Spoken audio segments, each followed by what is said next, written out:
बिस्मिल्लाहिर्रहमानिर्रहीम। अस्सलाम वालेकुम नाज़रीन, आपको मौसम के हवाले से बड़ी ख़बर से अपडेट करते हैं कि मुल्क में 15 मार्च से तूफ़ानी बारिशों की पेशगोई कर दी गई है।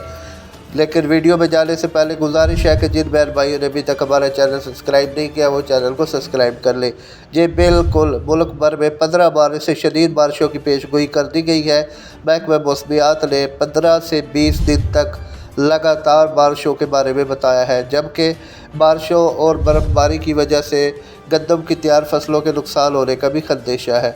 बलूचिस्तान के पी के सिंध और के पी के गिलगित बल्तिस्तान के बेशतर इलाकों में गरज चमक के साथ बारिश, ज़ालाबारी और बर्फ़बारी के भी चांस बताए गए हैं। उसके अलावा एक बार फिर मौसम सर्द होने से गर्मी का ज़ोर टूट जाएगा, सर्दियाँ दोबारा से आ जाएगी और गरज चमक के साथ ये बारिशों का सिलसिला तकरीबन 15 से 20 रोज़ तक जारी रहेगा। जबकि हुकूमत ने सियाहों से शुमाली इलाका जात, मरी, गिलगित बल्तिस्तान की तरफ सफ़र करने से गुरेज की भी दरख्वास्त की है।